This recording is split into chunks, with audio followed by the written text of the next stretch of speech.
Picture this: the sun setting over an ancient town square where the air hums with murmurs of anticipation.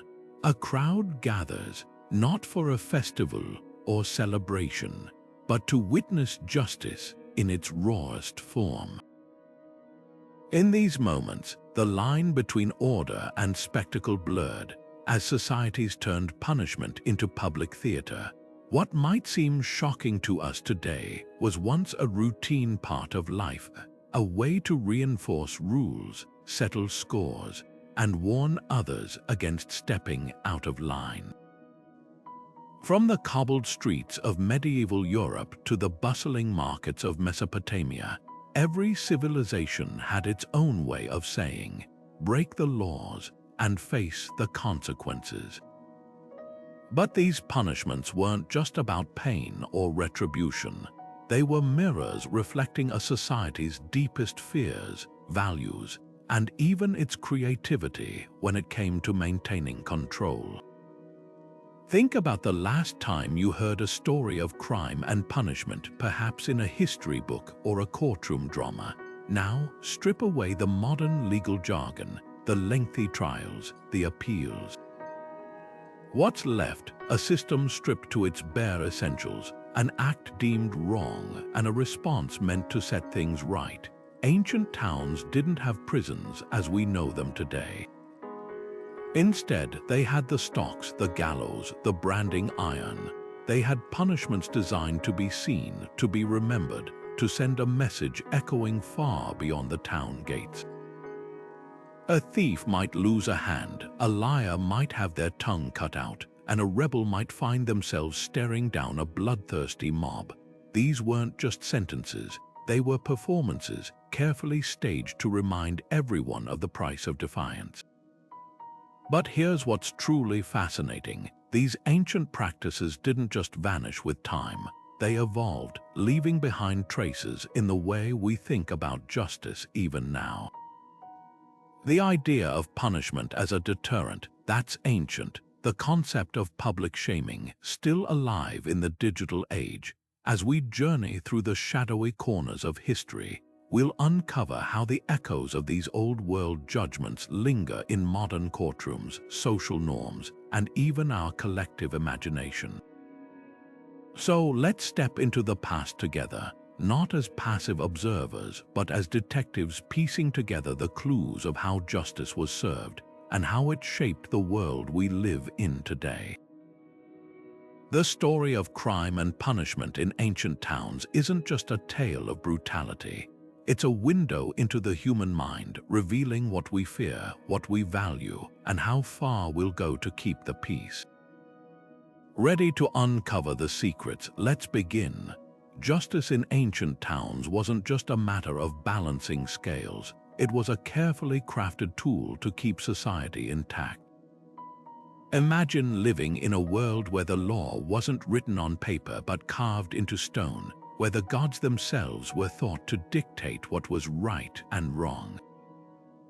In places like ancient Babylon, justice wasn't just about punishing a crime. It was about restoring harmony, often in the most dramatic way possible. Take Hammurabi's code, for instance. That famous principle of an eye for an eye wasn't just about revenge. It was a way to ensure that punishment fit the crime, preventing endless cycles of violence by making consequences clear and unavoidable. But here's the twist. This idea of proportional justice also reinforced social hierarchies. A nobleman's eye might be worth more than a commoner's, and the law made sure everyone knew it. Religion and justice were deeply intertwined in ways that might surprise us today. In ancient Egypt, for example, the pharaoh wasn't just a king. He was a living god responsible for upholding Maat, the cosmic order of truth and balance. Crimes weren't just offenses against people, they were disruptions of divine harmony. A thief didn't just steal goods, he risked angering the gods and bringing chaos to the entire community. That's why punishments often involved public rituals, confessions, temple sacrifices, even trials by ordeal where the accused had to prove their innocence through dangerous tests.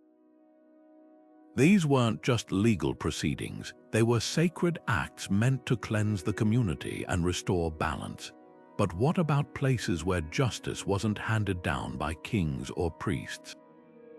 In ancient Athens, the birthplace of democracy, ordinary citizens could serve as jurors, deciding cases by majority vote. Yet even here, justice had a theatrical edge. Trials were held in open-air courts, with speeches designed to sway emotions as much as facts. A skilled orator could win a case not just with evidence but with dramatic storytelling, proving that even in a society that valued reason, justice still had a performative side.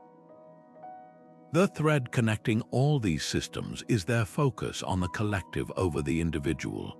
Ancient justice wasn't about rehabilitating criminals or protecting their rights, it was about sending a message. A public whipping, a severed hand displayed at the city gates, a debtor sold into slavery, each punishment served as a living reminder of what happened to those who broke the rules. And while some of these methods seem brutal by modern standards, they reveal something universal: the human need for order, for consequences, for a system that makes sense of chaos. Even today, when we debate punishment versus rehabilitation, or question the role of shame in justice, we're grappling with questions that have haunted societies for thousands of years. The past isn't as distant as it seems. Consider the desperation of someone stealing a loaf of bread in a medieval village, not out of greed but hunger. In ancient towns, theft wasn't just a crime against a person. It was an attack on the fragile web of survival that held communities together. That's why punishments were so severe and why they often fit the crime in the most literal sense. Take ancient Rome, where stealing a chicken might earn you a public flogging, a humiliation meant to brand you as untrustworthy in the eyes of your neighbors. But steal something more valuable or get caught a second time, and you could find yourself stripped of your freedom entirely, sold into slavery as both punishment and profit for the state. Yet the harshest penalties weren't always about the stolen object itself. In medieval Europe, where harvests could mean the difference between life and starvation, cutting off a thief's hand wasn't just about retribution, it was a visceral warning.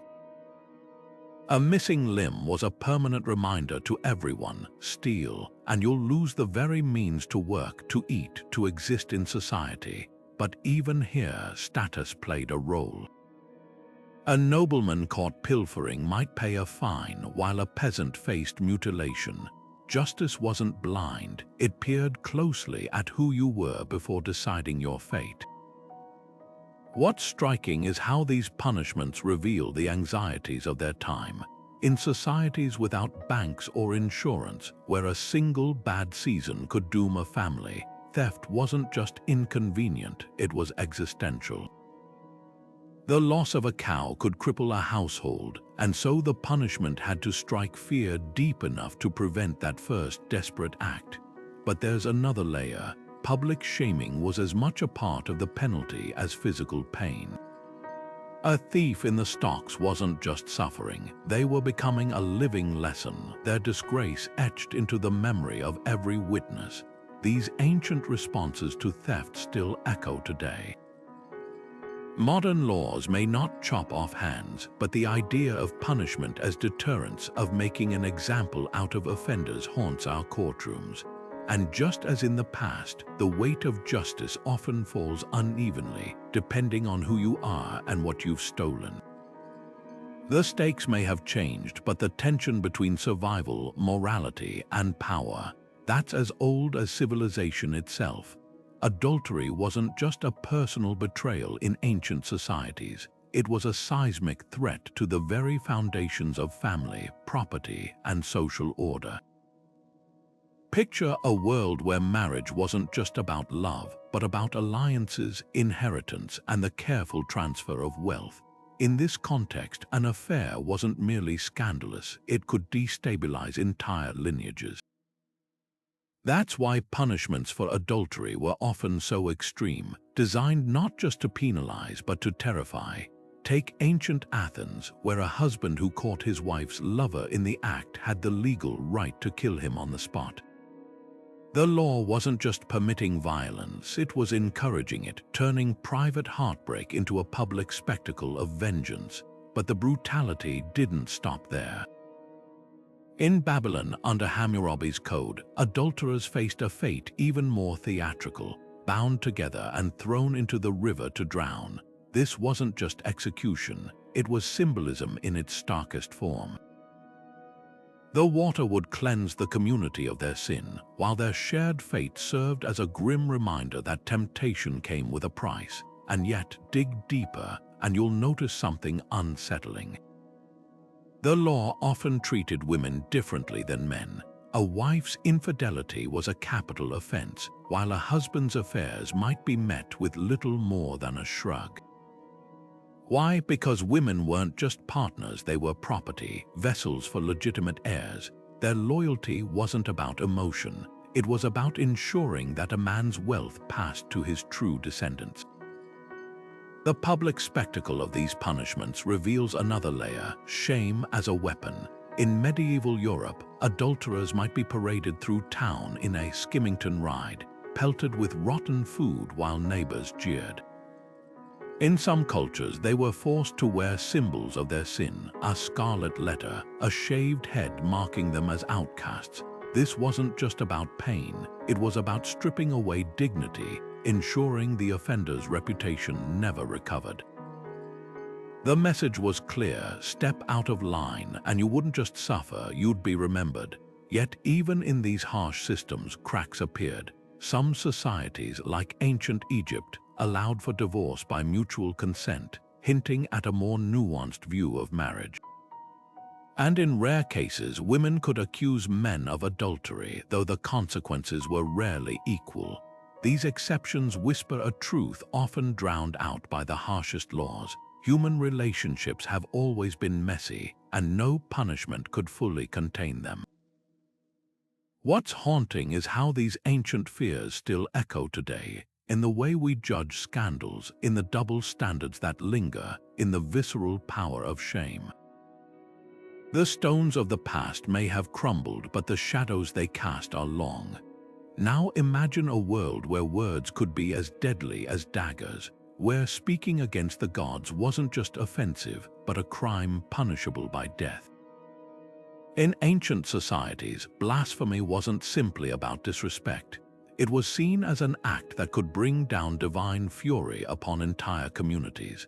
Take ancient Egypt, where the pharaoh was believed to be a bridge between the mortal world and the gods. To insult the gods or their earthly representative wasn't just rebellion. It was cosmic sabotage, risking floods, famine, or plague. Punishments were swift and severe. Records tell of offenders executed by impalement, their bodies left as warnings to others. This wasn't just about justice, it was about survival. If the gods turned their backs, who would ensure the Nile's life-giving floods? Medieval Europe took this idea even further. Here, heresy, the act of holding beliefs contrary to the church, was treated as a spiritual contagion. Trials weren't just about guilt or innocence, they were rituals to purify the community. Burning at the stake wasn't merely an execution method, it was symbolic. Fire cleansed, just as it had in biblical stories of Sodom and Gomorrah. But beneath the religious fervor lay a darker truth. Blasphemy laws were tools of control. When the church and crown were one, questioning doctrine meant undermining authority. A peasant who dared to interpret scripture could find themselves branded a heretic, their fate serving as a chilling reminder to others. What's fascinating is how these ancient fears still echo in modern debates about free speech and sacrilege. Even today, in some parts of the world, insulting religious figures can carry legal consequences, proof that the line between sacred and secular has always been blurred. But there's another layer here, the role of fear in shaping societies. Blasphemy laws didn't just punish, they created silence. When the penalty for doubt was flames, how many kept their questions to themselves? How many ideas were lost to the smoke? Yet even in these rigid systems, cracks appeared. Some medieval mystics, like Marguerite Porete, wrote radical spiritual texts knowing full well the risk. Her book was burned, and so was she, but her ideas survived, whispered in secret, proving that not all fires could erase dissent. The history of blasphemy laws isn't just a tale of suppression, it's a testament to the human spirit's stubborn refusal to be silenced. And that's a thread that runs unbroken from ancient temples to modern courtrooms. Murder in ancient societies wasn't just a crime, it was a spark that could ignite fires burning for generations. Unlike modern courts where justice is meted out by the state, many early cultures saw homicide as a deeply personal affair, a wound that demanded repayment in blood or gold. Take the Germanic tribes of early medieval Europe, where the concept of wergild turned grief into a transaction. This man price was a carefully calculated sum, its value tied to the victim's status. A noble's life cost far more than a farmer's. Paying it was more than restitution. It was a way to halt the cycle of vengeance before it could spiral out of control. But refuse, and the consequences were dire. A family denied wergild had the right, even the duty, to pursue blood feud, a chain of retribution that could drag clans into decades of violence. The Vikings took this idea even further, weaving blood feuds into the fabric of their sagas and laws. In Iceland, the their open-air assembly allowed feuds to play out within strict rules, almost like a grim game. A killer might be outlawed, banished to survive in the wilderness, while families negotiated temporary truces or staged dramatic confrontations at legal gatherings. These weren't chaotic brawls but calculated acts of honor, where every strike and counterstrike was weighed against reputation and future standing. Yet even here, the seeds of change were sprouting. By the Viking Age's end, some Scandinavian kingdoms were pushing back, insisting that kings, not families, should have the final say over life and death. Rome, ever the outlier, took a different path early on. The 12 Tables, their earliest legal code, treated murder not as a private wrong but a crime against the state itself.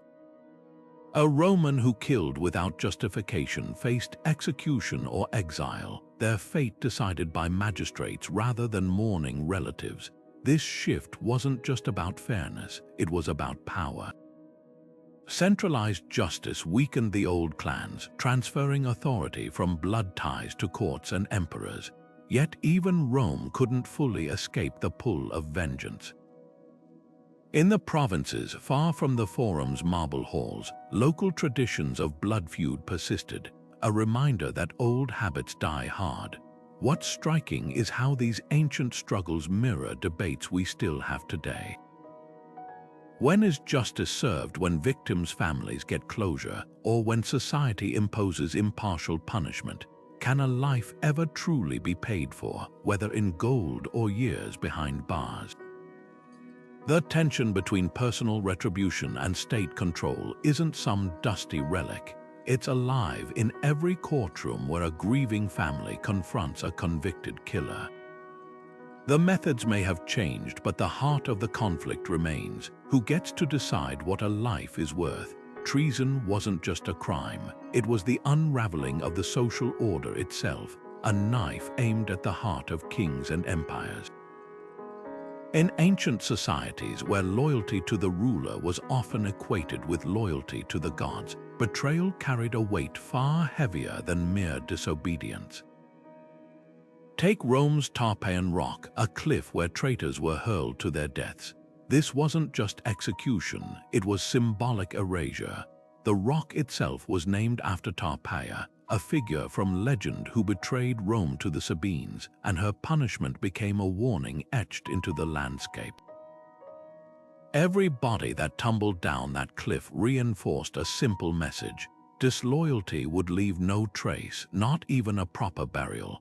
Medieval England took the theatrics of treason punishments even further. Hanging, drawing, and quartering was a spectacle of such calculated horror that it's hard to fathom today. The condemned would be hanged until nearly dead, then disemboweled while still conscious, their organs burned before their eyes. Finally, their body was hacked into quarters and displayed across the kingdom like macabre road signs. But this wasn't just brutality for its own sake. Each step was a carefully staged ritual, a gruesome metaphor for the fate awaiting those who threaten the crown. The message was clear: treason didn't just end your life, it obliterated your very humanity, turning you into a cautionary tale carved into flesh. What's chilling is how these punishments reveal the fragility of power. Rulers who claimed divine right couldn't afford to show weakness, so treason demanded responses so extreme they bordered on the supernatural. In Persia, traitors might be scaphized, sealed inside a hollowed-out log, and force-fed milk and honey until insects consumed them alive. The Mongols wrapped enemies in carpets and trampled them beneath horses, believing the earth itself shouldn't be stained by their blood. These methods weren't just about pain, they were about sending a message that echoed across kingdoms. Yet even in this darkness, there's a paradox. The very excess of these punishments hints at the ruler's deepest fear, that loyalty was fragile, that power rested on performance. Why else stage such elaborate horrors unless you feared whispers of dissent could topple thrones? And in some cases, the spectacle backfired. When William Wallace was executed in London, his dismembered body parts became relics, symbols of resistance rather than submission. The line between warning and martyrdom was thinner than the executioner's blade. Treason laws also exposed the shifting sands of justice. In Rome, accusing someone of treason could be a political weapon. Senators often used it to settle scores. Under Henry VIII, a sideways glance could land you in the Tower. The definition of treason stretched like a noose, tightening around not just acts of war but words, thoughts, even silence. This ambiguity made it the perfect tool for purges, a way to mask power grabs as righteous justice. The echoes of these ancient fears still resonate. Modern laws against treason remain some of the harshest on the books, though the execution methods have changed. What hasn't faded is the visceral reaction betrayal provokes, the sense that some crimes strike at the soul of a society. The methods may no longer involve cliffs or quartering horses, but the question lingers: how far will those in power go to protect the idea of loyalty? The answer, it seems, is written in the blood of the past. Fear of the unseen has always been humanity's oldest terror, and nowhere did it strike deeper than in accusations of witchcraft. Picture a village gripped by crop failure or plague, desperate for answers. In the shadows of uncertainty, blame often fell on those who didn't fit in. The reclusive healer with her knowledge of herbs, the outspoken widow, the stranger with an unfamiliar accent. Ancient Mesopotamia's trial by water was one of the earliest examples of this dread-made law. A suspected witch would be thrown into the river. If the current spared her, it wasn't mercy but proof of dark powers. The logic was chillingly circular: innocence drowned, while survival confirmed guilt. This wasn't justice, it was ritualized panic, a way to purge fear by destroying the feared. By the time witch hunts swept through medieval Europe, the machinery of persecution had grown horrifyingly sophisticated. Confessions were extracted through sleep deprivation, thumbscrews, and the infamous witch's chair studded with spikes. Yet what's most disturbing isn't the brutality itself, but how ordinary people became complicit. Neighbors denounced neighbors, children accused parents, all convinced they were rooting out evil. The infamous Malleus Maleficarum, a 15th century manual on identifying witches, turned superstition into scripture, detailing absurd tests like searching for devil's marks or weighing the accused against a Bible. These weren't trials, they were pageants of paranoia, where the outcome was decided long before the first torch was lit. But why did societies invest so much energy in hunting witches? Look closer and you'll find deeper currents of control. Many accused were women who defied norms, midwives with autonomy over life and death, unmarried women who owned property, those who spoke truth to power. In a world where the church and crown sought to regulate every aspect of life, the witch hunt was a tool to enforce conformity. Even the methods of execution carried symbolism. Burning wasn't just efficient, it echoed religious imagery of hellfire, a warning as much to the living as to the condemned. The tragic irony is how these hunts often targeted the very people who might have helped. Herbalists who understood medicine were recast as poisoners. Midwives skilled in childbirth became suspects when infants died. By demonizing knowledge outside official channels, authorities consolidated power, but at a cost. Countless lives were lost not to magic, but to the darkest magic of all, the human capacity to turn fear into violence. What lingers today isn't just the horror of these events, but their pattern. From Salem to modern day witch hunts in some regions, the formula remains eerily familiar: societal stress, a search for scapegoats, and the collapse of reason in the face of collective terror. The stakes may have changed, but the shadow of the stakes still flickers in our anxieties, a reminder of how easily fear can ignite the flames of injustice. In a world without digital signatures or watermark technology, trust was etched into wax and parchment, and breaking that trust could shatter the very foundations of commerce and power. Forgery wasn't just a crime, it was an assault on the delicate systems that held ancient societies together. Take imperial China, where counterfeiters faced death by beheading, their fate sealed as decisively as the fake seals they'd crafted. This wasn't mere cruelty, it was necessity. In a vast empire where grain taxes, land deeds, and even census records relied on written authenticity, a single forged document could redirect fortunes or spark rebellions. The punishment had to outweigh the temptation, especially when the emperor's own edicts were only as authoritative as the paper they were written on.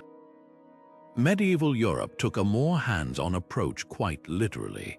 A forger caught altering contracts or minting fake coins might lose the offending hand, sometimes pinned above the marketplace as a grotesque advertisement of the consequences. But there's a grim irony here. The very act of public mutilation became its own form of authentication. A missing hand was a permanent record of guilt, a living watermark branding the criminal as untrustworthy. Towns even developed specialized tools for the task, like the coin clipper's vice, designed to crush fingers before amputation, proof that societies invested as much creativity in punishment as criminals did in deception. The stakes were highest when forgery touched currency. In Lydia, where the first coins were minted, counterfeiting wasn't just theft, it was treason. Debasing a king's currency weakened his armies, his trade, even his divine mandate. That's why Persian rulers executed counterfeiters by pouring molten metal down their throats, a poetic justice that turned their greed into its own punishment. The message was clear: if you dared to tamper with the lifeblood of the economy, your body would become part of the metallurgy you sought to exploit. Yet forgery laws also reveal a quieter truth: the power of the written word in a largely illiterate world. In medieval England, where few could read, a royal seal's impression in wax carried more weight than any signature. Forging such a seal wasn't just a crime, it was impersonating the voice of God's chosen ruler. When King Henry III discovered a monk faking his seal, The punishment was swift and theatrical. The monk was dragged behind a horse through the streets of London before being hanged. The spectacle wasn't just about revenge. It was a performance to restore faith in the system itself. What's fascinating is how these ancient fears mirror modern anxieties about deepfakes and cybercrime.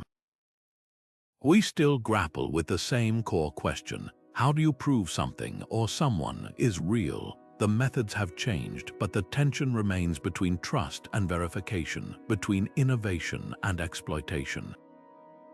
Forgery punishments weren't just about stopping criminals. They were about maintaining the fragile illusion of order in a world where ink and wax were the only things standing between civilization and chaos. Imagine a traveler with no home, no land, no master, a figure that sent shivers down the spine of ancient societies. Vagrancy wasn't just a personal misfortune. It was seen as a threat to the very fabric of order. In Rome, where citizenship and status dictated one's place in the world, the landless wanderer was an anomaly, a loose thread in the empire's tightly woven social tapestry. The punishment: enslavement. A vagrant could be claimed by any citizen, their freedom traded for the crime of having nowhere to belong. This wasn't just about labor, it was about eliminating the unpredictability of human movement, turning the displaced into something controllable, something owned. Medieval Europe took a different but equally harsh approach. Towns facing famine or plague often blamed the undeserving poor, those without visible means of support. Branding was a favorite punishment, searing a mark into the skin that made escape from stigma impossible. Some towns went further, exiling vagrants beyond the city walls, abandoning them to wilderness or rival communities. The message was clear: poverty wasn't just a condition, it was a choice and therefore a crime. But beneath this cruelty lay a quiet hypocrisy. Many so-called vagrants were actually displaced peasants, forced from their lands by nobles enclosing common fields or by wars they'd never asked for. The law targeted the symptom while ignoring the cause.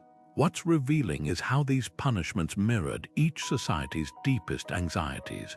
Rome, a slave economy, saw vagrancy as a waste of usable labor. Medieval towns crammed within narrow walls feared the chaos of uncontrolled movement. Even ancient China's Baojia system, where households were grouped into mutual responsibility units, made homelessness impossible. Everyone had to be accounted for, tied to the land or a master.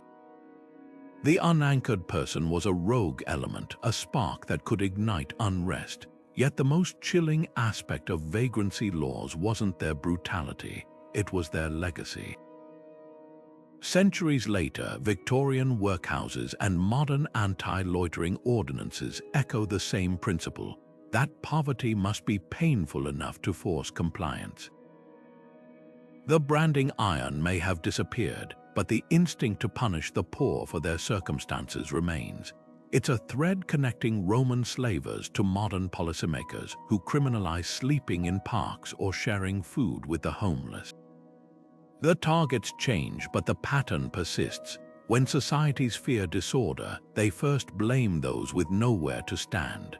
Prostitution in ancient towns reveals a paradox at the heart of morality laws. What was forbidden in daylight often flourished in shadow, with punishment falling not on those who demanded the service, but those who provided it.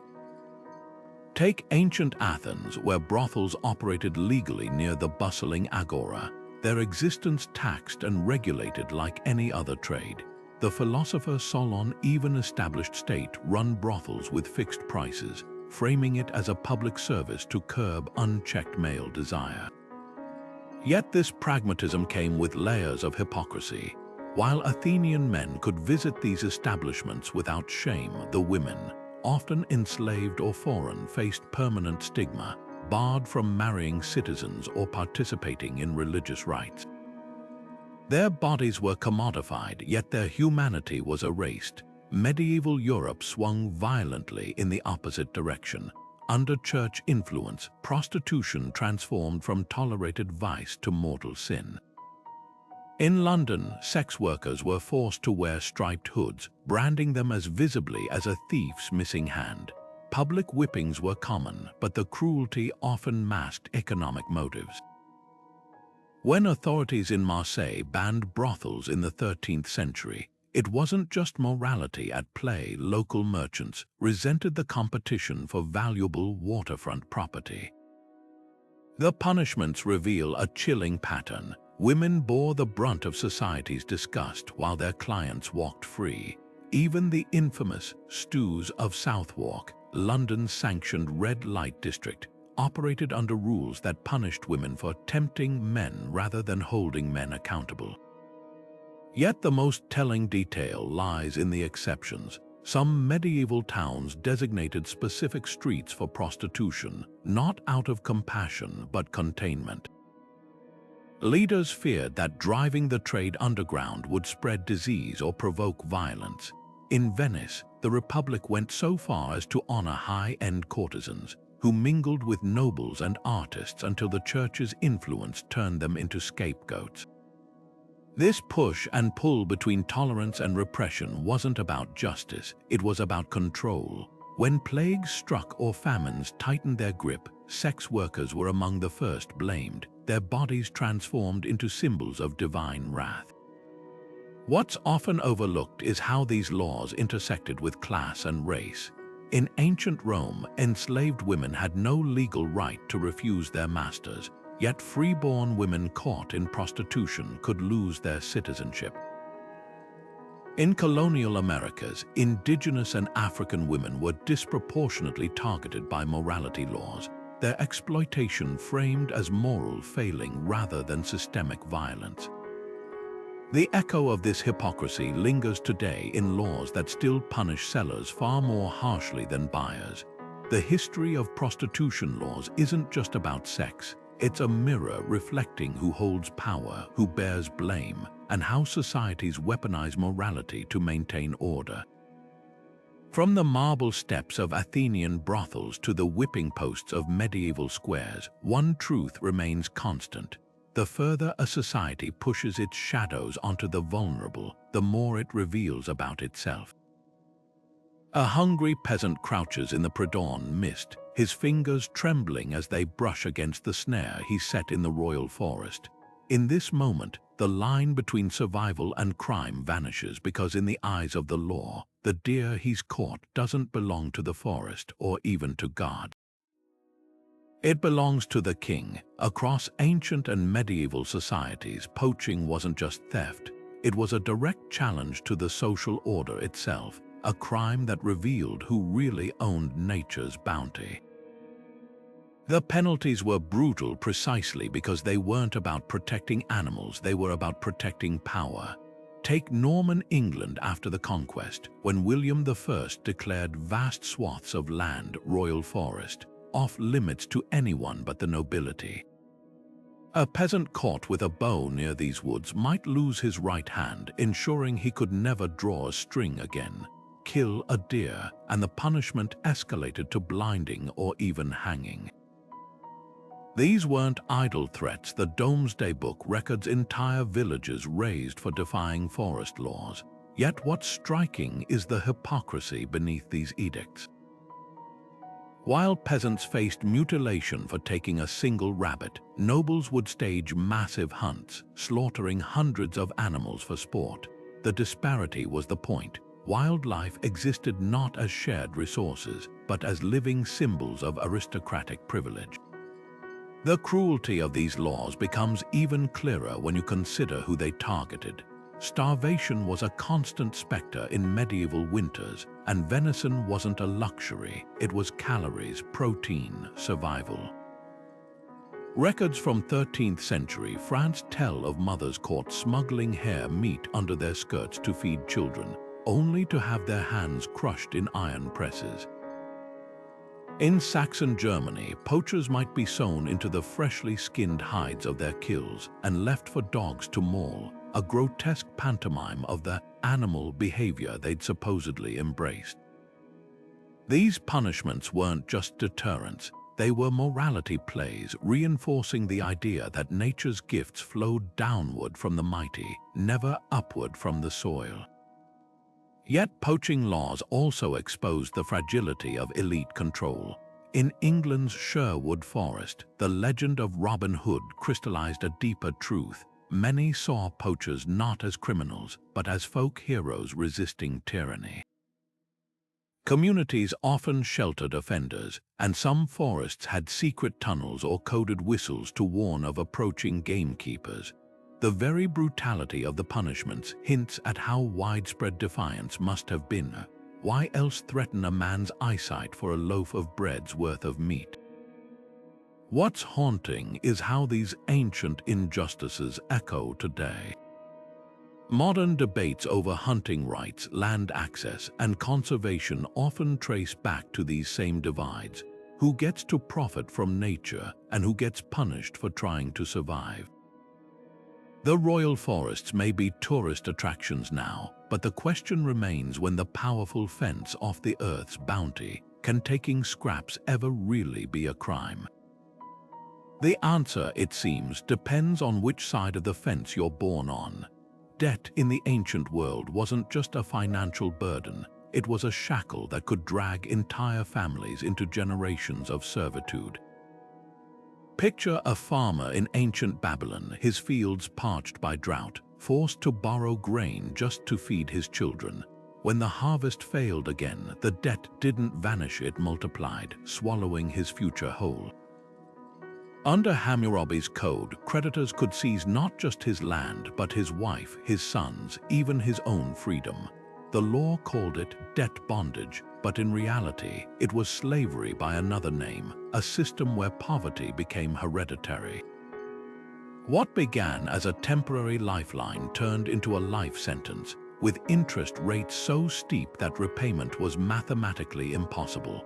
Rome refined this cruelty with bureaucratic precision. The 12 Tables, the foundation of Roman law, allowed creditors to carve up a debtor's body if payments lapsed.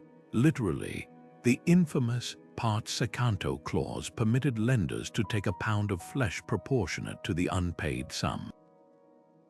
While historians debate whether this grisly practice was ever carried out, its symbolism was unmistakable. Debt wasn't just a contract, it was a claim on the debtor's very flesh and blood. More commonly, unpaid debts led to nexum, a form of indentured servitude where debtors worked off their obligations under the creditor's whip, the twist. Nexum often buried borrowers deeper, as the cost of basic sustenance during servitude was added to their original debt. Yet the true tragedy of these systems lay in their self-perpetuating nature. In Athens, Solon's reforms famously cancelled debts and freed debt slaves, but only after the crisis had reached boiling point, with impoverished farmers plotting revolution. Even then, the relief was temporary. Within generations, the cycle repeated. Small landowners, squeezed by war taxes or poor harvests, pledged their bodies as collateral once more. The pattern reveals a bitter truth: these economies relied on debt as a tool of control, ensuring a permanent underclass to work fields, row galleys, and build monuments. The echoes of this injustice still resonate. Modern bankruptcy protections and interest rate caps exist precisely because we recognize what ancient societies often ignored: that crushing debt isn't just personal failure but systemic design. When a Babylonian merchant could charge 33% interest per year, or a Roman moneylender could seize a debtor's children, the game was rigged from the start. What's chilling is how these ancient mechanisms mirror modern payday loan traps or student debt spirals, a proof that the chains of debt have always been forged from the same metal: desperation on one side, exploitation on the other. Perhaps the most revealing detail comes from Egypt's grain loans. Temples, the ancient equivalent of banks, often demanded repayment in exact measures, knowing that a single bad flood would force borrowers back into their clutches. They even kept two sets of records, one for the gods and one for the collectors. The duality says it all. Debt has always been both sacred and profane, a lifeline for survival and a noose around the neck of the poor. From the clay tablets of Mesopotamia to the credit scores of today, the story remains the same. When money becomes the measure of a person's worth, justice rarely balances the scales. A drunkard stumbles through the torch-lit streets of an ancient city, his laughter too loud, his steps too unsteady. In that moment, he's more than just a reveler. He's a walking breach of the social contract, a spark that could ignite chaos in tightly controlled societies. Sparta, that austere warrior state, had no patience for such weakness. Here, drunkenness wasn't just frowned upon, it was publicly staged as a cautionary theater. Offenders were forced to reenact their intoxication in the agora, slurring speeches and staggering before jeering crowds. But this wasn't mere mockery. In a society where discipline meant survival, where every citizen was a soldier, losing control to wine was tantamount to treason. The humiliation served a purpose: to brand the drunkard as the antithesis of Spartan ideals, a living lesson in what not to become. Shift east to the Islamic caliphates, and the stakes grew even higher.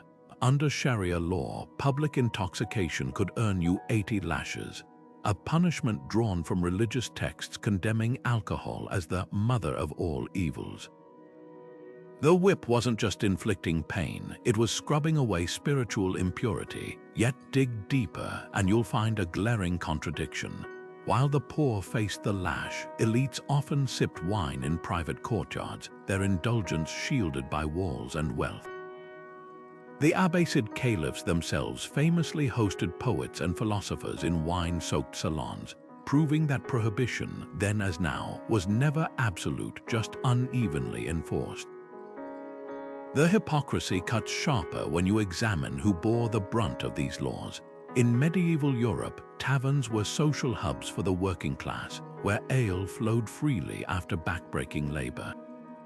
But when brawls erupted or curfews were broken, it was the drinkers, not the brewers or nobles who taxed them, who faced the stocks or the pillory. England's drunkard's cloak, a barrel worn as a shameful costume, was reserved for repeat offenders, almost always the poor. Meanwhile, monasteries produced beer, vineyards lined aristocratic estates, and kings toasted treaties in wine. The real crime wasn't intoxication, it was losing decorum while doing it.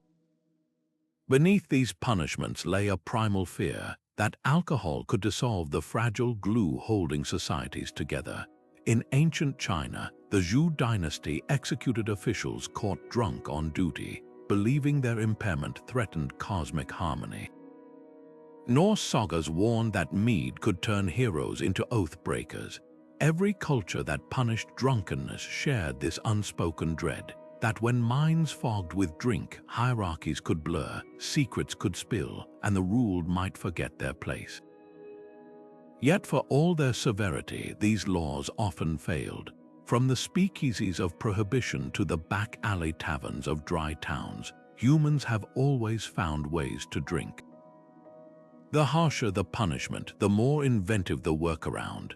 Perhaps that's the ultimate lesson. You can flog a man for drinking, but you can't whip away his thirst for freedom, for escape, or simply for the warmth of a shared cup at the end of a hard day. The history of drunkenness laws isn't just about control. It's about the timeless tension between human nature and the rules meant to contain it. In a world where your birth dictated your place, an ill-timed insult wasn't just rude, it could be a death sentence. Ancient societies treated words as weapons, especially when aimed upward. In Egypt, where pharaohs were living gods, even whispering against the king could get you impaled on a stake, your body left to rot as a warning. The crime wasn't just disrespect, it was cosmic rebellion, a crack in the divine order that threatened to unravel everything. Hieroglyphs from Thebes tell of a scribe executed for doodling a caricature of the pharaoh, proof that satire, then as now, could cut too deep for those in power. Medieval Japan took this idea even further. The samurai code granted warriors the right of kirasut gomen, literally, to cut and leave, allowing them to strike down any commoner who showed disrespect on the spot. What constituted disrespect? A poorly timed glance, a tone judged too casual, even stepping on a samurai's shadow. The punishment wasn't just about the insult itself. It was about reinforcing a system where social boundaries were as sharp as a katana's edge. A peasant's life weighed less than a warrior's pride, and the law made sure everyone remembered it. Rome, ever the legal sophisticates, codified verbal attacks with chilling precision. The lex Apuleia made it a capital offense to utter mala carmina, evil songs, against magistrates. These weren't just crude insults but satirical verses or chants that could sway public opinion. When the poet Lucilius mocked a powerful senator's love life, he wasn't just risking exile, he was challenging the very mechanism of control, the Senate's response. A law equating wit with treason, proving that humor has always been dangerous in the wrong ears. What's revealing is how these laws targeted not just individuals but collective memory. In Persia, insulting the king's statue carried the same penalty as insulting the man himself because symbols had to remain untouchable. Aztec law punished even children for mocking rulers, ensuring obedience was bred young. The message was clear: power wasn't just about controlling bodies, it was about controlling narratives. Let one joke slip, and soon the people might question why they bowed at all. Yet beneath the brutality, there's a paradoxical truth. The very excess of these punishments hints at their fragility. Why execute a beggar for muttering against the pharaoh unless you feared others might listen? Why forbid laughter at a senator's expense unless you knew laughter could topple him? The harshest speech laws often arose when regimes felt weakest, when the gap between rulers and ruled grew too wide to bridge with force alone. The echoes linger today. From lese majesté laws in modern monarchies to crackdowns on political satire, the battle over who gets to speak and who gets silenced remains one of history's oldest power struggles. The stakes have changed, but the pattern holds. The more a society fears dissent, the heavier its hand falls on the tongue. And that's a thread connecting the whipping posts of ancient Babylon to the courtroom gavels of the 21st century. Kidnapping in the ancient world exposed a disturbing truth: human lives had price tags, and the cost depended entirely on who was holding the scales. In Athens, the law was brutally clear: seize a free citizen for enslavement, and you'd face execution. The playwright Menander's father learned this the hard way when he was condemned to death for abducting an Athenian boy. Yet just beyond the city walls, slave markets thrived, filled with captives taken from foreign wars or pirate raids. This wasn't hypocrisy, it was hierarchy. The same society that valued its citizens so highly could reduce outsiders to chattel with chilling ease. Rome took this duality to staggering extremes. The 12 Tables mandated crucifixion for kidnapping Roman citizens, a fate so horrific it was reserved for the worst criminals. But Roman generals routinely paraded thousands of war prisoners through the streets before selling them at auction. The difference: conquest transformed people into property, their humanity erased by the stroke of a victor's pen.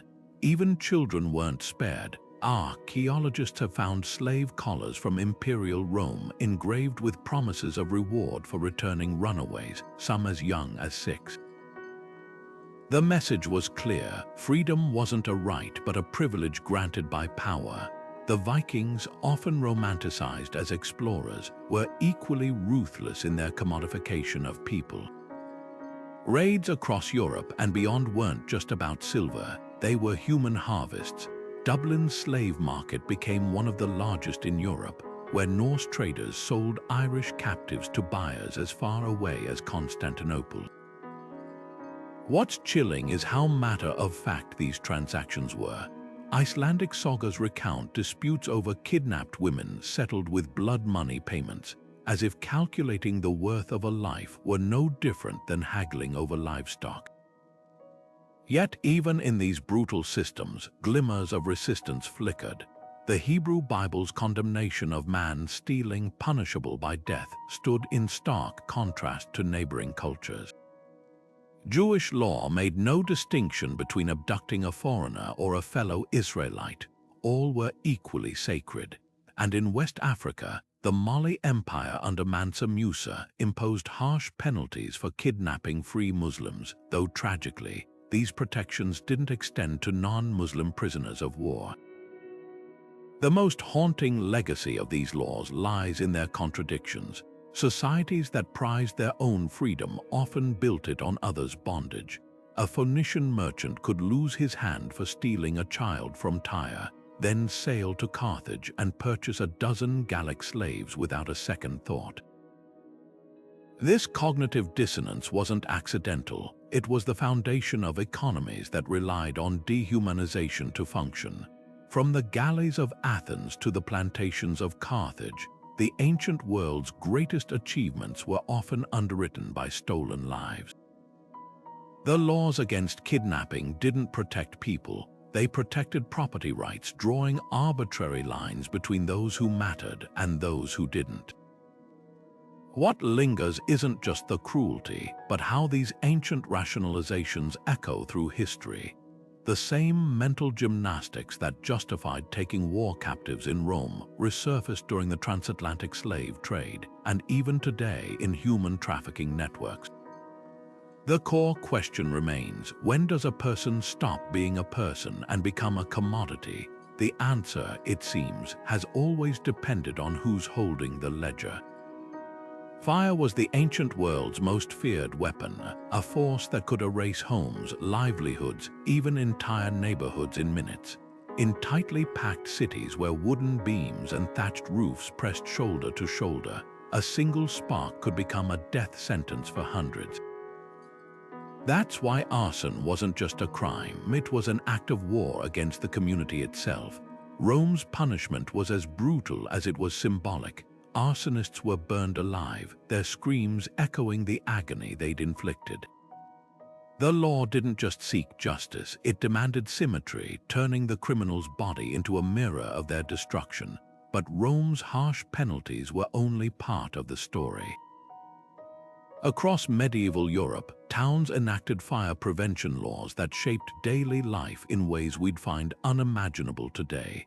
Blacksmiths had to work at a safe distance from homes. Bakers faced steep fines if their ovens overheated. In London, the couvre-feu, literally cover fire, required all hearths to be smothered by sunset, giving us the modern word curfew. These weren't just rules, they were collective survival tactics, born from the visceral memory of streets reduced to ash. The terror of fire went deeper than material loss.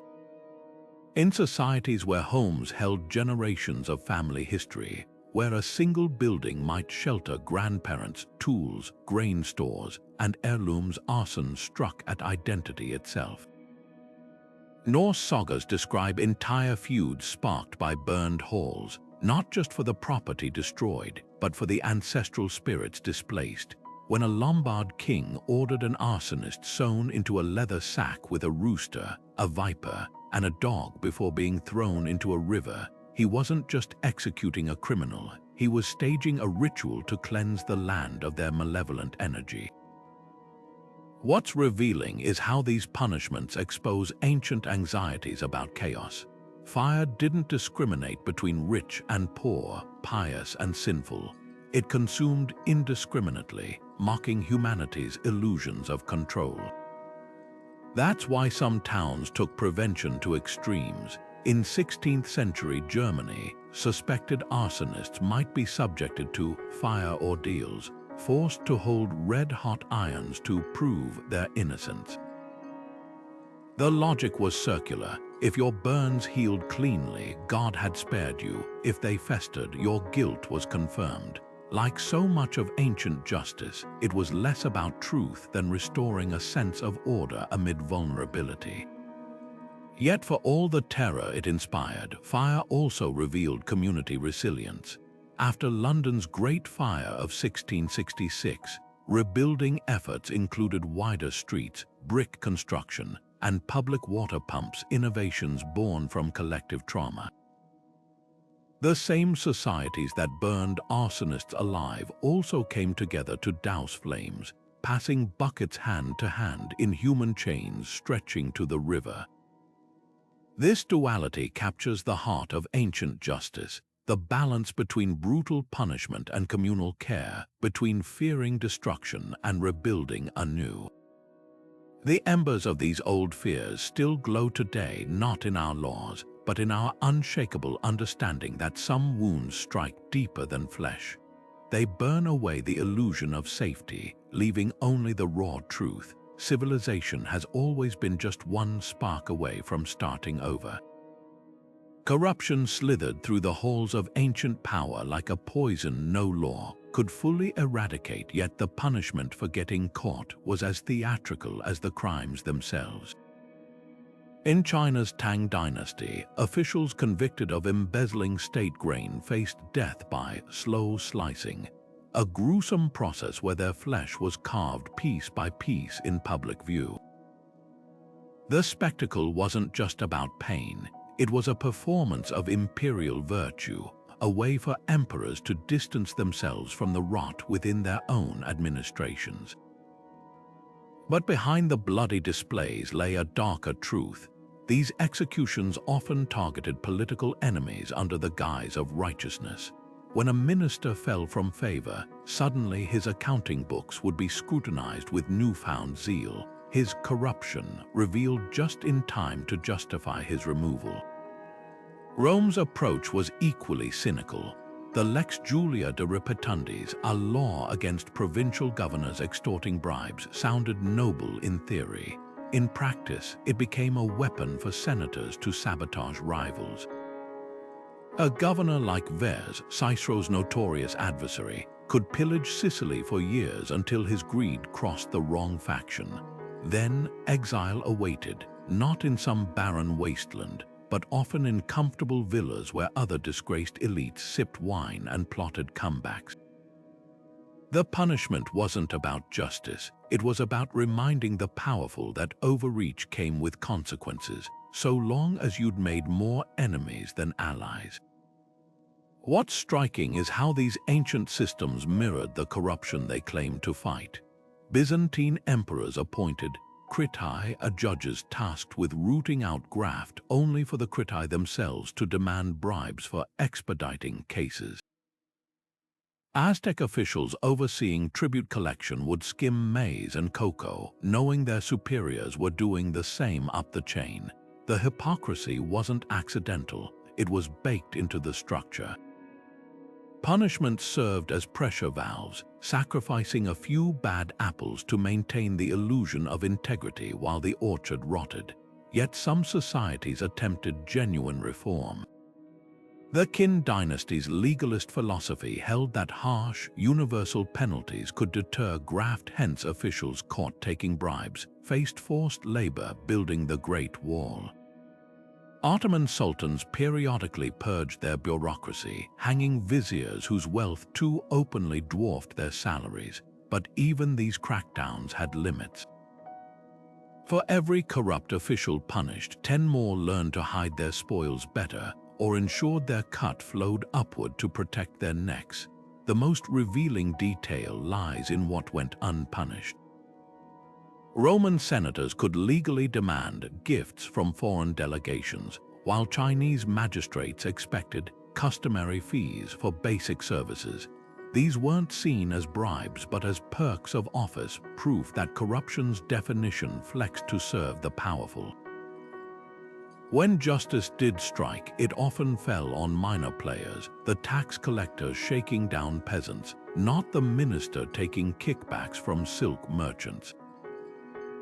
The echoes of this selective outrage still resonate today. Modern anti-corruption drives often follow the same script: dramatic arrests, televised confessions, and a few scapegoats sacrificed to preserve the system. Ancient rulers understood what we're still grappling with, that punishing corruption is easy.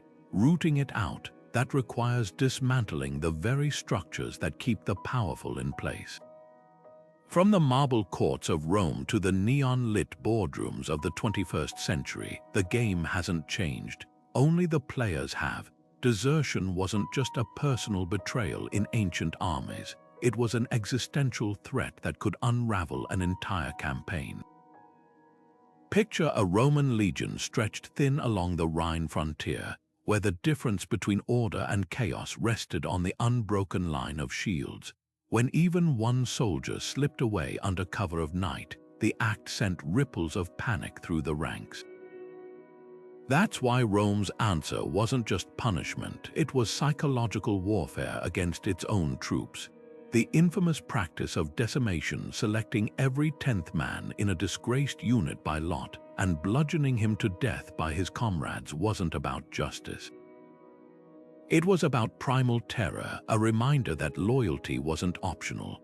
The survivors would march forward with blood on their hands and a lesson etched into their bones. Desertion doomed not just the runner, but the brothers beside him. Yet Rome's brutality paled beside the Assyrians, who elevated deterrence to an art form. Deserters might be flayed alive, their skin nailed to city gates as gruesome parchment detailing their crime. Others were impaled on stakes along military roads, their bodies left to twist in the wind like macabre mile markers.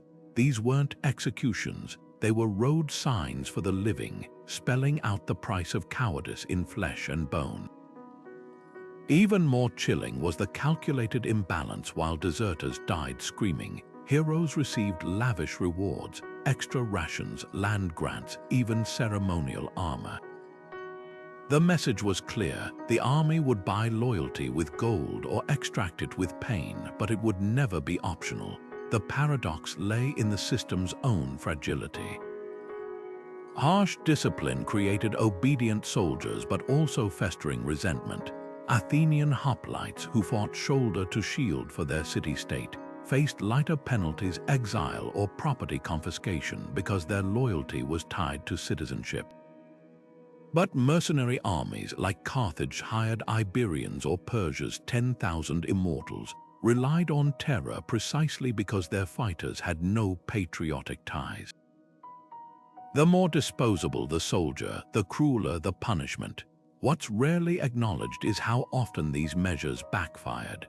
Records from Alexander's campaigns reveal mass desertions during the march through Gedrosia, despite the threat of crucifixion.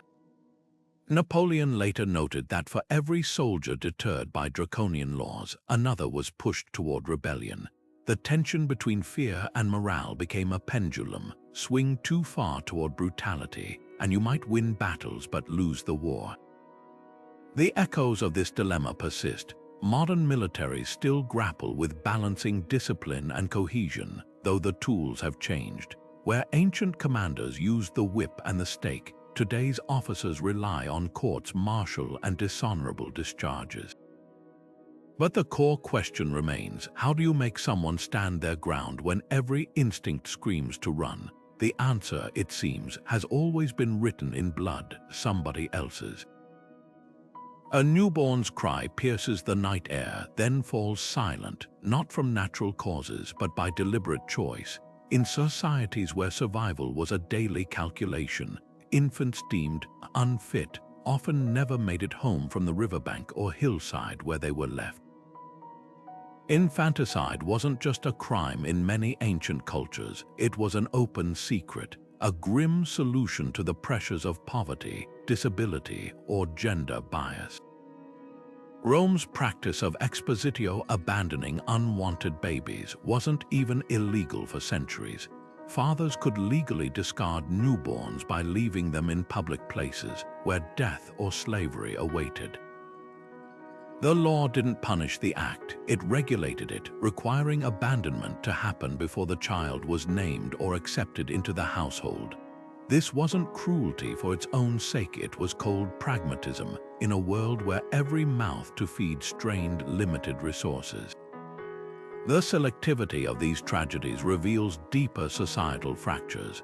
In ancient Greece, Sparta's infamous health inspections of newborns saw weak or disabled infants tossed into the Tegitos Gorge, a practice mythologized as patriotic duty. But the unspoken truth, many were spared if their families had status or wealth. Meanwhile, female infanticide haunted cultures from China to the Mediterranean. A papyrus from Roman Egypt lays bare the calculus. A laborer's letter to his pregnant wife reads, "If it's a boy, keep it. If it's a girl, discard it." The chilling neutrality of his phrasing underscores how routine these decisions had become.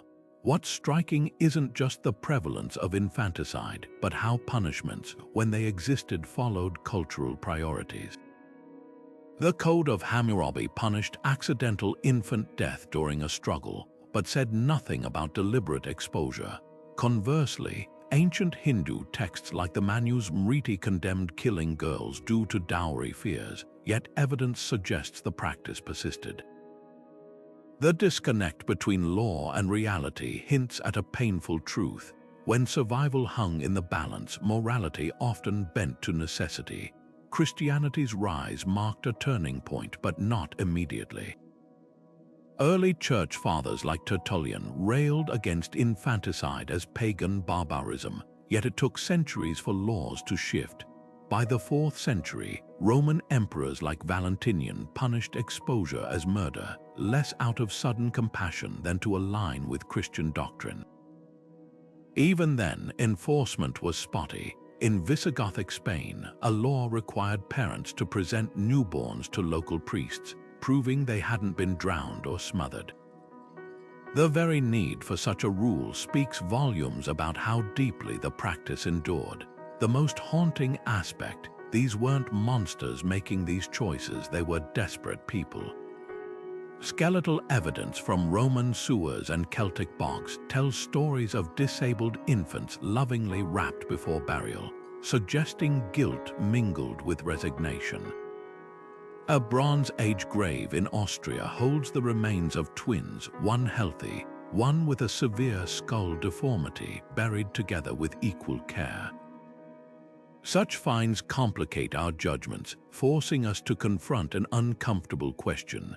How many of these acts were born not of heartlessness, but of agonizing love? The parents who knew their child would starve, be shunned, or burden an already struggling family. This dark chapter in human history isn't just about ancient societies. It's a mirror reflecting how we still value lives differently. Modern gender-selective abortions, the struggle for disability rights, even debates over reproductive autonomy, all carry echoes of those age-old calculations about who deserves to survive. The shift from acceptance to condemnation of infanticide didn't happen because humans grew kinder, but because safety nets, however fragile, made such choices less inevitable. When we judge the past, we're really measuring the distance between their desperation and our privilege, a gap narrower than we'd like to admit. The relentless rhythm of oars cutting through Mediterranean waves carried more than just goods, it carried the lifeblood of ancient empires. And where wealth flowed, predators gathered. Piracy wasn't just a nuisance to the Phoenicians, those master traders whose ships crisscrossed the known world. It was an existential threat. Their solution, impalement, captured pirates met a fate as theatrical as it was gruesome. Spiked on towering stakes along bustling harbors, their bodies left to bloat under the sun. This wasn't merely punishment, it was advertising. Every rotting corpse proclaimed the same message to would-be raiders: the sea giveth, and the sea taketh away. Rome refined this brutal messaging with chilling efficiency. When Pompey the Great cleared the Mediterranean of pirates in 67 BCE, he didn't just defeat them, he turned their deaths into a geographic warning system. Thousands of captives were crucified along the coastline, their crosses spaced so precisely that sailors could always glimpse the next one on the horizon. The horror served dual purposes. It reassured merchants that Rome protected its waters, while reminding coastal communities that protection came at the price of absolute submission. The crosses weren't just gallows, they were boundary markers staking Rome's claim to the waves themselves.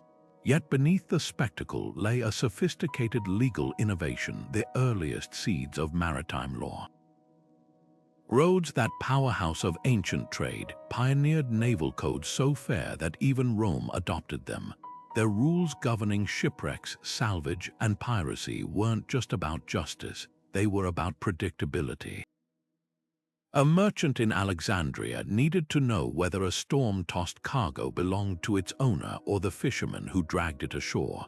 These precedents echo today in modern admiralty courts and the United Nations Convention on the Law of the Sea. What's often overlooked is how piracy's punishment mirrored its economic impact. Phoenician impalements targeted not just individuals, but their reputations, erasing any heroic outlaw mystique.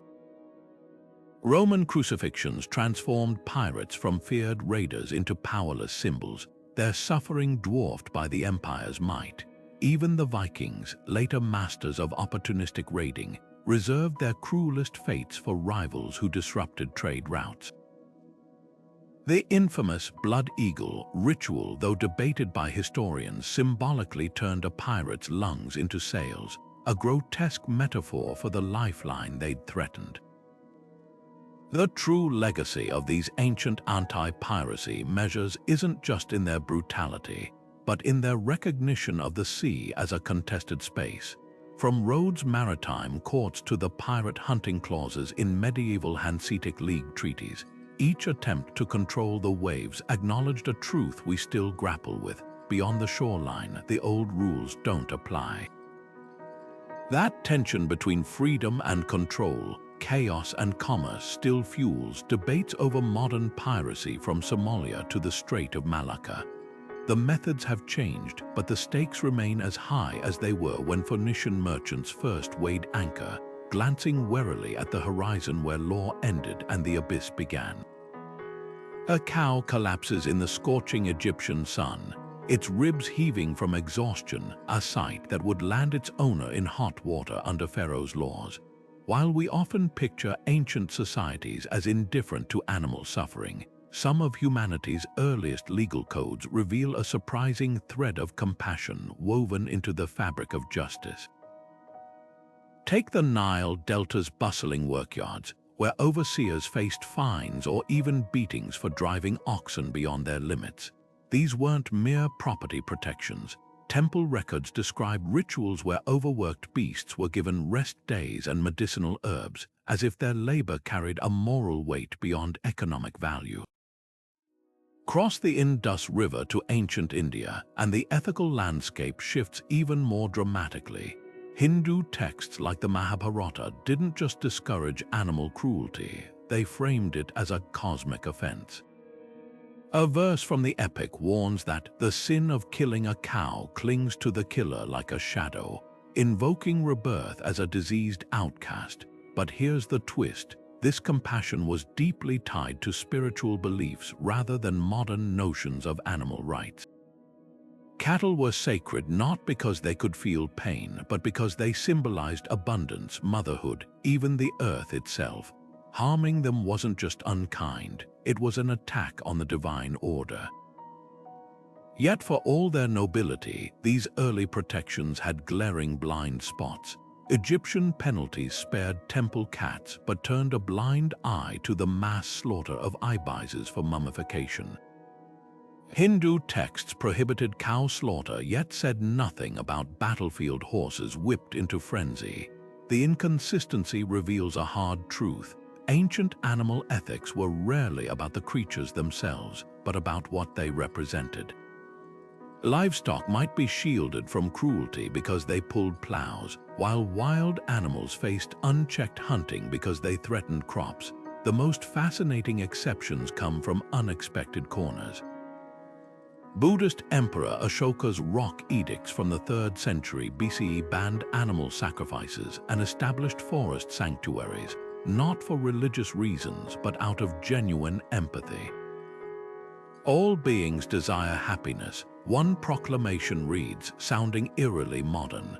Meanwhile, in distant Iceland, Norse law codes punished unnecessary cruelty to livestock, recognizing that harsh climates demanded mutual care between humans and beasts.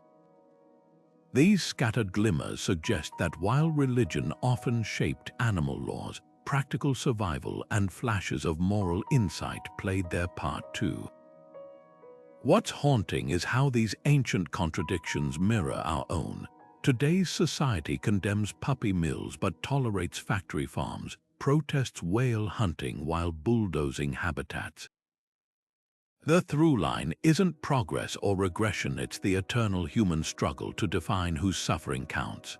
When an Egyptian scribe recorded a fine for beating an ox, or an Indian sage warned against harming even insects, they weren't just making rules. They were wrestling with the same uneasy question we still face. Where do we draw the line between utility and mercy? The answer, then as now, says less about animals than it does about ourselves. Deep beneath the Earth's surface, where veins of gold and silver glimmered like trapped starlight, ancient rulers saw not just wealth but power waiting to be seized.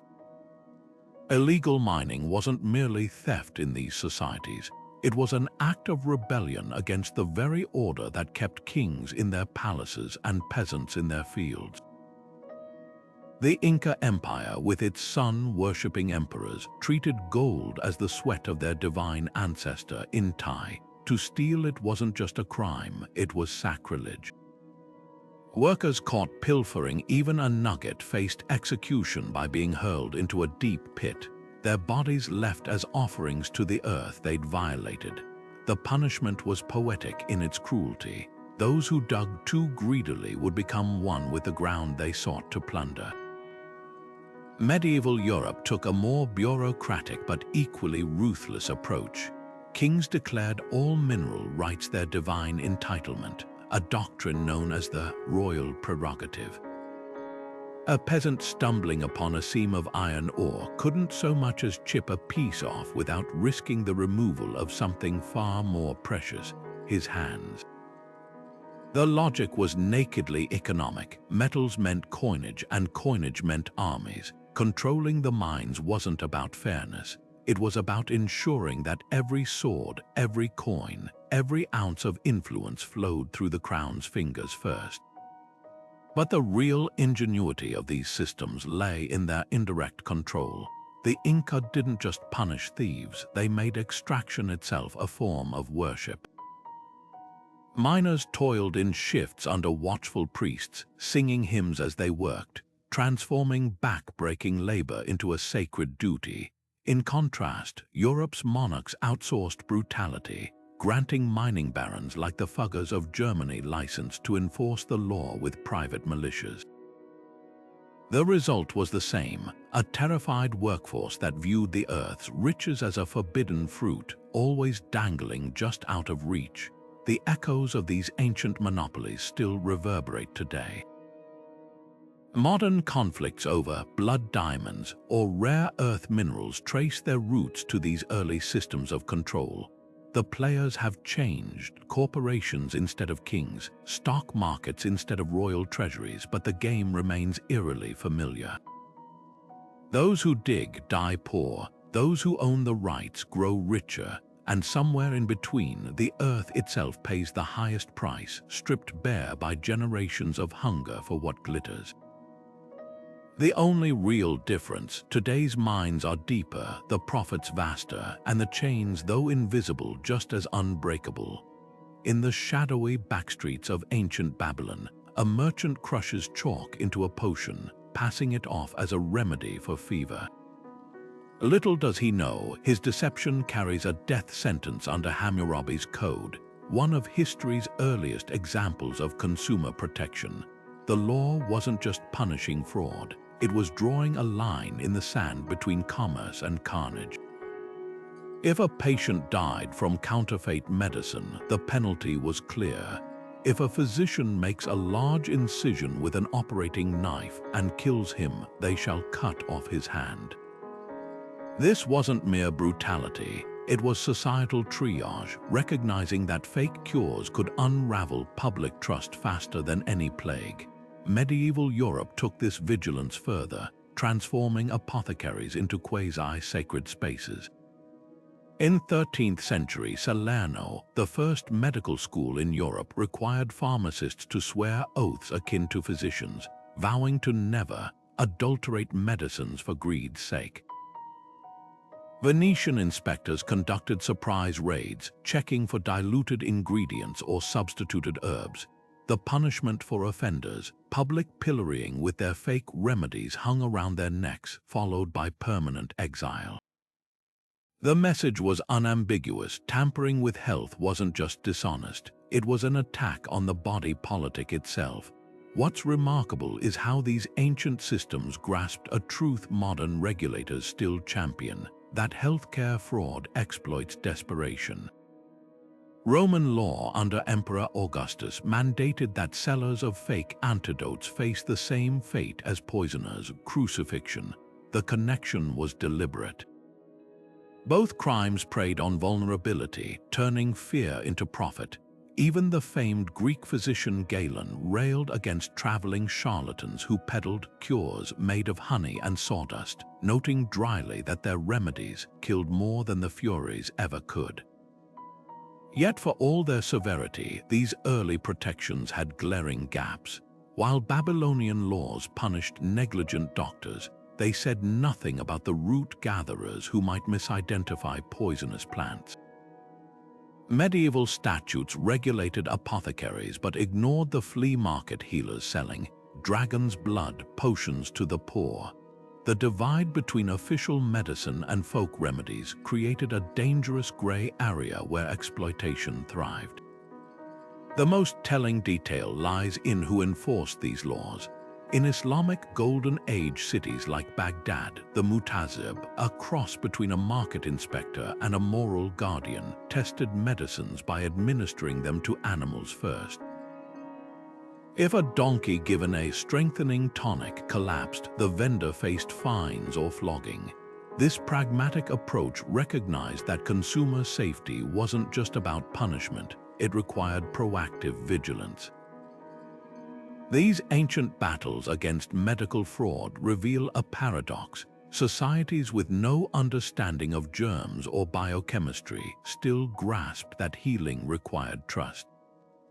From the clay tablets of Mesopotamia to the guild halls of Renaissance Europe, the core principle endured. When lives hang in the balance, deception isn't just dishonest. It's a betrayal of humanity itself. And that's a line civilizations have always been willing to defend with ruthless clarity. A hushed meeting in a back alley, a whispered conversation by the docks. These were the sparks that ancient rulers feared could ignite the fires of rebellion. In societies where power flowed from the top down, gathering without permission wasn't just frowned upon, it was treason in the making. Rome's Lex Julia, enacted under Augustus, didn't mince words. Any assembly not pre-approved by the state was punishable by exile or death. The law wasn't targeting harmless social clubs. It was designed to strangle dissent before it could take root. Senators plotting in bathhouses, plebeians murmuring in taverns. Even the suspicion of unsanctioned meetings could land a citizen in chains. The irony, Rome itself was born from rebellion, yet now crushed any echo of its own origin story. China's dynasties took suppression to another level entirely. The Han dynasty's crackdown on secret societies like the Red Eyebrows wasn't just about maintaining order, it was about erasing alternatives to imperial authority. Punishments ranged from public floggings to mass executions, often staged during festivals as grim reminders of the cost of defiance. But here's what's chilling: these laws weren't static. They evolved like living organisms, adapting to new threats. When the Tang dynasty faced underground Buddhist sects preaching equality, the response was surgical. Monasteries were shuttered, texts burned, and leaders impaled along trade routes. The message was clear: ideas could be as dangerous as swords, and the state would treat them accordingly. Yet these measures reveal more about the rulers' insecurities than their strength. Rome's Lex Julia surged during periods of instability, like Augustus' rise after civil war, when trust was scarce. China's harshest crackdowns coincided with famines or invasions, when desperation made the populace ripe for revolt. The laws weren't just controlling dissent, they were masking fragility. A stable regime wouldn't need to outlaw whispers in the dark. What's often overlooked is how these ancient tactics birthed ingenious resistance. In Rome, dissidents turned funerals into political rallies, exploiting loopholes that permitted mourning gatherings. China's White Lotus Society disguised meetings as tea ceremonies, their conspiracy steeped in porcelain cups. The dance between suppression and subversion became its own kind of shadow government, one where every new restriction bred a more creative workaround. The echoes here are unnervingly modern, from colonial laws banning slave gatherings to modern restrictions on protest permits. The playbook hasn't changed. Rulers still fear the same truth, that people who talk freely might eventually act collectively. The real crime wasn't the meeting itself, but the dangerous idea it represented, that power could ever belong to the many, not the few. And that's an idea no law has ever fully extinguished. A man in ancient Sumer drapes himself in the finely woven robes reserved for priestesses, his silhouette blurring the lines decreed by gods and kings. In that moment, he commits a crime more dangerous than theft. He threatens the very architecture of his society. The Code of Ur-Nammu, one of humanity's oldest legal texts, doesn't just discourage this act, it slaps offenders with a fine of 30 shekels of silver, a sum hefty enough to bankrupt most commoners.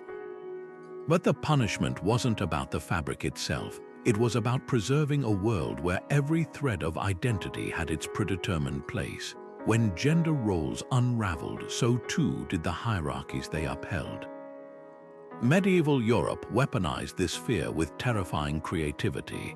A woman donning men's breeches to flee an abusive marriage, or a man wearing a gown to escape conscription.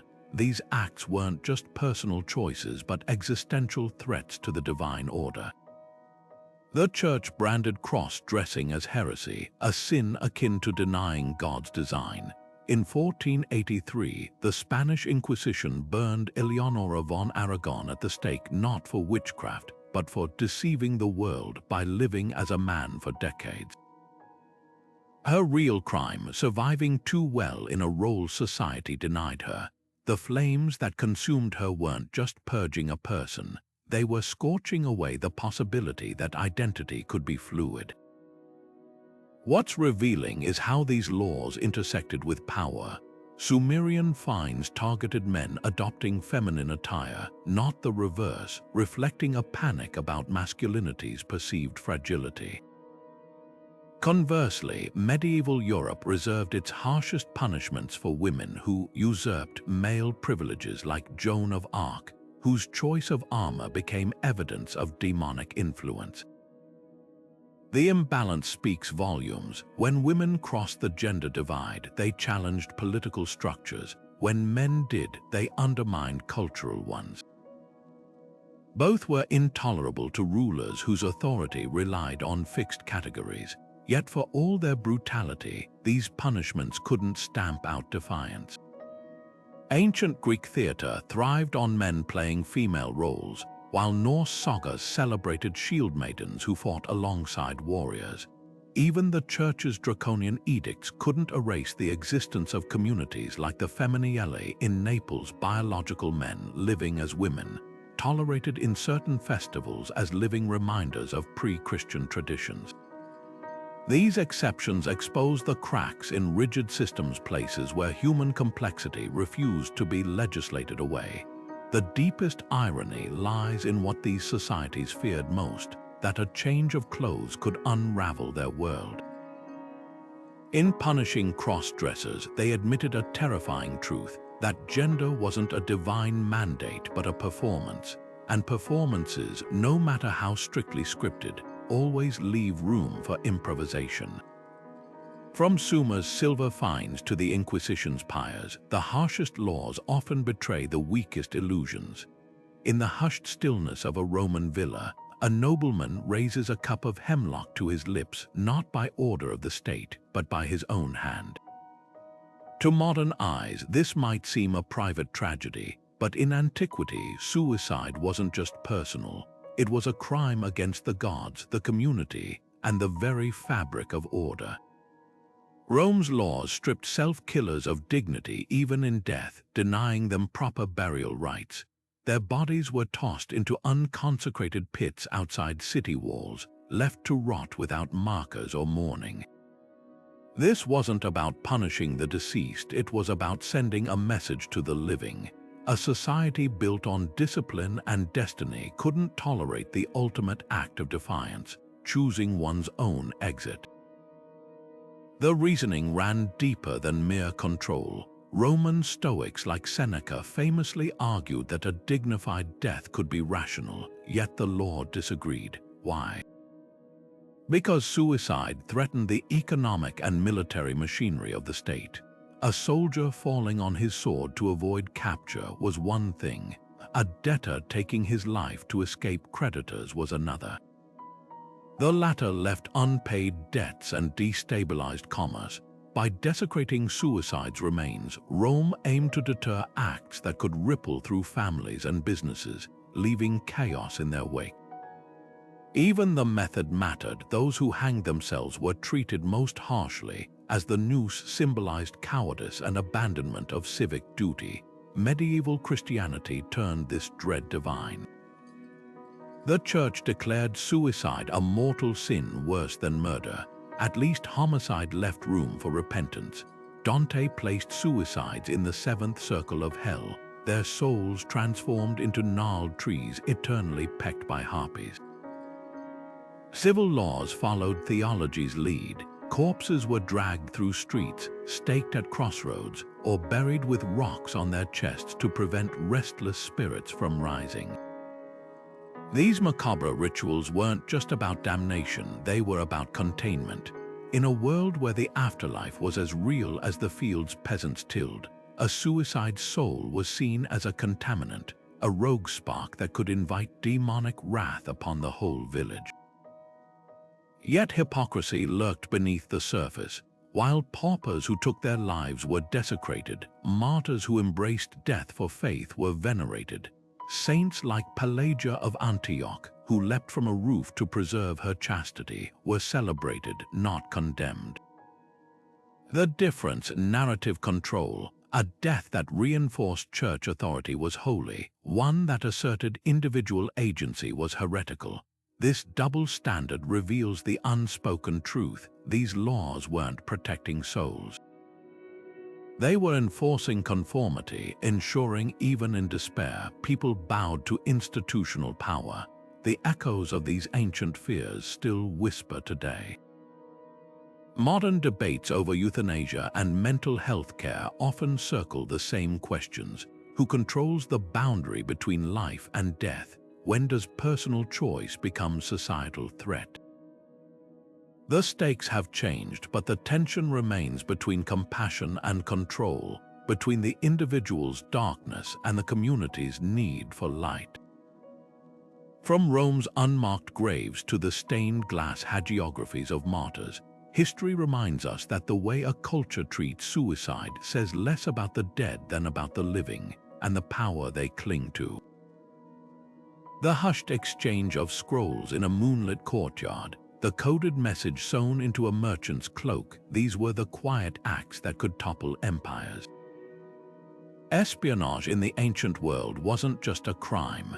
It was the invisible thread weaving through the tapestry of power, capable of unraveling kingdoms with a single whispered secret. In China's Warring States period, the penalty for spying was as precise as it was brutal: death by the 5 pains.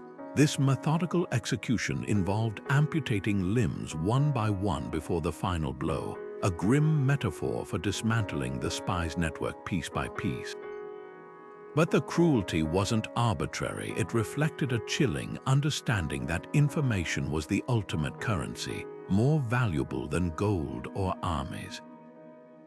Venice's Council of Ten took a colder, more calculated approach. Suspected spies weren't executed publicly but vanished into the depths of the Doge's palace, their fates decided in secret tribunals. The punishment often matched the crime's sophistication. A poisoner might receive a doctored goblet, while a cipher expert could find himself locked in a cell with an unsolvable code as his only path to reprieve. These weren't just sentences, they were psychological warfare, designed to break the will of others who might dare to penetrate La Serenissimi's web of secrets. The Republic's infamous Lion's Mouth letterbox, where citizens could anonymously denounce spies, turned every alley into a potential courtroom and every neighbor into an informant. What's striking is how these ancient systems anticipated modern surveillance states. Qin Dynasty China operated a vast network of inspector spies called Jianni, who monitored officials for disloyalty, a precursor to today's internal affairs divisions. Rome's frumentarii, originally grain collectors, evolved into imperial intelligence agents, their reports shaping emperors' decisions much like contemporary intelligence briefings. The tools have changed: drones instead of carrier pigeons, encryption algorithms replacing wax-sealed ciphers, but the game remains the same. Control the flow of information, and you control the narrative of power. Yet for all their ruthlessness, these early counterintelligence efforts were riddled with paradoxes. The same Venetian council that drowned spies in the lagoon also employed double agents to manipulate rival city-states. Chinese emperors executed foreign envoys for espionage while funding their own networks abroad. This hypocrisy reveals a deeper truth. The line between diplomat and spy has always been as thin as the parchment they wrote on. When survival depended on knowing your enemy's next move, morality often blurred into pragmatism. The legacy of these ancient spy games lingers in the shadows of modern geopolitics. From the poisoned umbrellas of Cold War assassins to the cyber espionage of today's digital battlegrounds, the stakes haven't changed, only the methods have.